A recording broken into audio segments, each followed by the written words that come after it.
Hello hello hello, मेरे पूरी तरीके से ना डीएम्स भर चुके हैं बिकॉज आप में से काफी सारे लोग इंटरेस्टेड हैं आईपीओस के बारे में जानने के लिए। और एक स्पेसिफिक नाम बहुत बार आया। जी हाँ, मैं बात कर रहा हूं ओला इलेक्ट्रिक का आईपीओ। और अभी तक इसने बैंड बाजा बारात तो नहीं बनाई है, लेकिन इन्होंने डीआरएचपी फाइल कर दी है, तो लग रहा है कुछ तो बड़ा होने वाला है। और आज हम इस अनाउंसमेंट को डिटेल में एक्सप्लोर करने की कोशिश करेंगे, तो एंड तक जरूर टिके रहिए। ओला ने अपने बिजनेस को शुरू किया था कैब सर्विसेज के साथ, फिर एक बदलाव किया जहां पर कि उनका ध्यान गया इलेक्ट्रिक व्हीकल्स पे।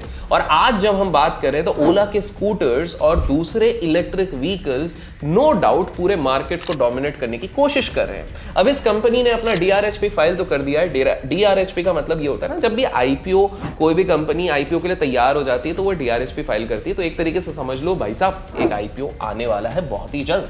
आज हम कुछ इंपॉर्टेंट पॉइंट्स को एक्सप्लोर करने की कोशिश करेंगे जो डीआरएचपी में हाईलाइटेड किए गए हैं। आईपीओ तो अभी आने वाला है, लेकिन उससे पहले हमको प्रिपेयर्ड तो रहना पड़ेगा ना। हमको ये डिसाइड करने के लिए अप्लाई करे कि नहीं करे, हमको कुछ चीजों पे ध्यान देना पड़ेगा कि भैया वैल्यूएशंस कैसी हैं, फिर उसके बाद इनके क्रूशियल पॉइंट्स क्या, एडवांटेजेस क्या है, किस प्रकार से ये अच्छे प्लेस्ड है। और आप में से काफी सारे कंप्लेन करते रहते हो कि भैया आप ना मार्केट में हमेशा डराते रहते हो, कुछ पॉजिटिव चीजें बताओ। तो कोई बात नहीं, आज आप लोगों की दरख्वास्त पे मैं काफी सारी पॉजिटिव चीजें भी बताऊंगा और एक अच्छा हम इसको एनालिसिस करने की कोशिश करेंगे। आप लोगों को बता दूं, 2 साल में 4 लाख से ज्यादा व्हीकल्स इन्होंने बेची है और इलेक्ट्रिक स्कूटर्स इसका एक क्रूशियल पार्ट है। अब इनकी क्रूशियल बात यह है कि उन्होंने कई बेसिक फीचर्स को स्टैंडर्ड बनाया है जो पहले केवल हाई एंड 2 व्हीलर्स और कार्स में अवेलेबल थी। पहले जो केवल है ना बड़े बड़े सेठ लोग, आपके जैसे लोग अफोर्ड कर सकते थे। जी हाँ, जो लोग हमारे वीडियोस को लाइक करते हैं वो सेठ तो बन ही जाते हैं, तो लाइक जरूर कीजिए। पर ओला ने अब उनको एक स्टैंडर्डाइज कैटेगरी में ले आए हैं और आगे बढ़ रहे हैं ताकि मिडिल क्लास लोग भी इन सारे हाई एंड फीचर्स का लाभ उठा सके। क्या आपको पता है ओला इलेक्ट्रिक ने सिर्फ 2 साल में, जी हाँ ओनली 2 इयर्स में 4 लाख से ज्यादा व्हीकल्स ही केवल ना बेची हैं, बल्कि फाइनेंशियल ईयर 2022 से 23 में 7 गुना ग्रोथ भी दर्ज करी है। ओला इलेक्ट्रिक ने बिल्कुल भी ईवी इंडस्ट्री को बदल के रख दिया है, स्पेसिफिकली इंडिया में, जिसमें उन्होंने नए तरीके के innovative and technological products pocket friendly prices पे इंट्रोड्यूस कर दिए, जो कि आप सबके फायदे के लिए रहेंगे। इस कंपनी ने एक नया स्टैंडर्ड सेट किया है जिसमें इन्होंने कई ऐसे एडवांस फीचर्स को शामिल किया है जो पहले केवल हाई एंड 2 व्हीलर्स या फिर कार्स में अवेलेबल रहते थे, लेकिन अब आपको ओला इलेक्ट्रिक के थ्रू भी अवेलेबल हो जाते हैं। ओला ने इंडिया में एक ट्रेल ब्लेजर का काम किया है। जी हाँ, उन्होंने वर्टिकली इंटीग्रेटेड स्ट्रैटेजी को अपनाया है। इस स्ट्रैटेजी से एक बहुत बड़ा फैक्टर जो है, जिसके चक्कर में ये टेस्ला, जैसे हम यूएस में बात करते हैं, टेस्ला जिस तरीके से तेजी से ग्रो करके ईवी इंडस्ट्री को डोमिनेंस हासिल करी है, वही चीज ये भी करने की कोशिश करें। इस चमत्कार में और भी 4 चांद लगाने के लिए ओला की नवंबर में मंथ ऑन मंथ ग्रोथ अगर आप जानेंगे तो हैरान हो जाओगे, 30% है, जबकि ईयर ऑन ईयर ग्रोथ 82% पहुंच चुकी है। और जब हम ईवी सेक्टर का पूरा सिनेरियो इंडिया के हिसाब से देखते हैं या ओवरऑल देखते हैं, तो फाइनेंशियल ईयर 2019 से 23 के बीच में 126% का CAGR अचीव हुआ है, विच इज रिमार्केबल। ये फिगर्स बिना किसी दिक्कत के ये सिंपल से बताते हैं कि इलेक्ट्रिक व्हीकल्स ऑटोमोबाइल इंडस्ट्री में पूरी तरीके से अनअवॉइडेबल है और ओला बिना किसी डाउट के इंडिया में इसको लीड कर रहा है। पर आज हम सिर्फ ये डिस्कस नहीं करेंगे कि ओला इलेक्ट्रिक क्या है, कैसा है, हम इसके बिजनेस मॉडल को डिस्कस करेंगे, R&D को डिस्कस करेंगे, फाइनेंशियल्स, फ्यूचर प्लान्स और कंक्लूजन्स को भी कवर करेंगे। तो चलिए पहले डिस्कस करते हैं इसका business model. By the way comments में ओला लिख दीजिएगा अगर इस तरह के एनालिसिस वीडियो आपको पसंद है। ओला इलेक्ट्रिक ने एक यूनिक बिजनेस मॉडल अडॉप्ट किया है जो कि वर्टिकल इंटीग्रेटेड है। इसका मतलब क्या होता है कि ओला खुद अपने स्कूटर्स बनाता है और इसमें motor, battery pack, frames, components, ये सारी चीजें लगाता है। R&D में ओला ने अपने 900 से भी ज्यादा साइंटिस्ट और प्रोडक्ट डिजाइनर्स को इन्वॉल्व किया हुआ है, जिससे उनका फोकस हमेशा इनोवेटिव और टेक्नोलॉजिकली एडवांस प्रोडक्ट्स बनाने पे रहता है। ओला का पहला मॉडल S1 Pro दिसंबर 2021 में लॉन्च हुआ था, अगस्त 15 को।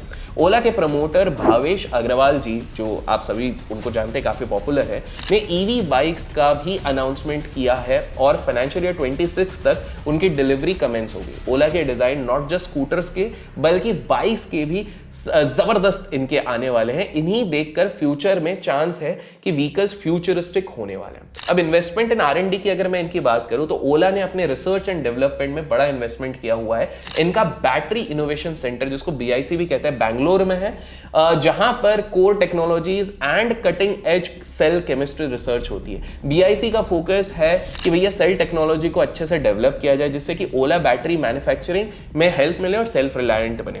ओला ने 4680 के फैक्टर के आसपास सेल टेक्नोलॉजी डेवलप करी है, जिसकी टेस्टिंग अभी प्रोग्रेस में है। फाइनेंशियल्स की अगर मैं बात करूं तो ओला इलेक्ट्रिक के फाइनेंशियल्स, जो कि अभी कंपनी है, तो अभी तक तो कंपनी लॉस में है, जी हाँ, ये भी मैं आपको बता दूं, लेकिन फाइनेंशियल ईयर 23 में उनका ऑपरेटिंग प्रॉफिट 100% तक ग्रोथ हुआ है और उनकी टोटल इनकम 53% से बढ़ चुकी है। फाइनेंशियल ईयर 23 में ओला इलेक्ट्रिक का रेवेन्यू 2630.93 करोड़ रहा है।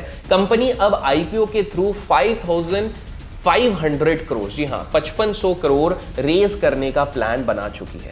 फ्यूचर प्लान्स और एक्सपेंशंस की अगर मैं बात करूं तो ओला इलेक्ट्रिक का फोकस सिर्फ स्कूटर बेचने पर नहीं है। जी हाँ, ओनली स्कूटर्स बेच के नहीं है, उनका विजन है कि एक पूरा ईवी का इकोसिस्टम बनाए, जिसके लिए ओला ने ओला फ्यूचर फैक्ट्री शुरू करी है, जिसमें साइंस के लिए, सप्लायर्स के लिए अलग सेक्शंस होंगे ताकि वो अच्छे से फोकस करके काम कर सके। ओला अपने गीगा फैक्ट्री के थ्रू सेल मैन्युफैक्चरिंग के काम भी कर रही है। इनकी गीगा फैक्ट्री की कंस्ट्रक्शन अर्ली 2024 तक कंप्लीट हो जाएगी और इसमें ओला अपने इनोवेटिव प्रोडक्ट्स को मास प्रोड्यूस करेगी।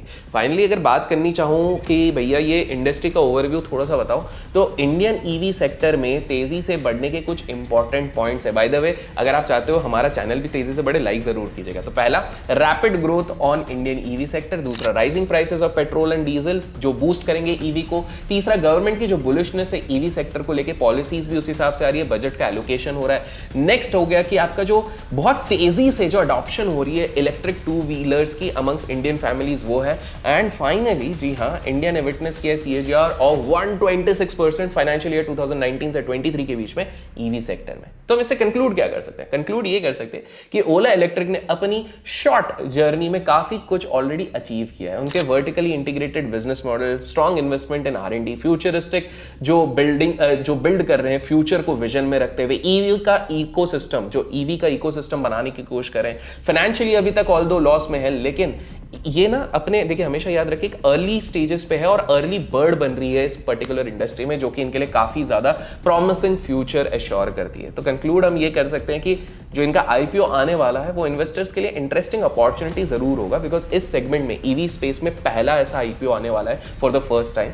याद रखिए, इन्वेस्टमेंट में रिस्क जरूर होता है, हाँ ये भी बता दो, रिस्क जरूर होता है। तो अपने डिसीजन लेने से पहले थॉरो रिसर्च जरूर कीजिए, कंसल्ट कीजिए अपने फाइनेंशियल एडवाइजर को, बिकॉज मैं बाय सेल रिकमेंडेशन बिल्कुल नहीं दे रहा हूं, कतई नहीं दे रहा हूं। तो दोस्तों, कैसी लगी आपको ओला इलेक्ट्रिक के बारे में डिटेल्ड ओवरव्यू? कमेंट सेक्शन में जरूर अपना व्यूज बताइएगा, मैं वेट करूंगा। और हाँ, चैनल को अभी तक लाइक, शेयर, सब्सक्राइब नहीं किया तो सब्सक्राइब जरूर कीजिएगा। Till then keep learning, keep growing, keep investing and keep trading.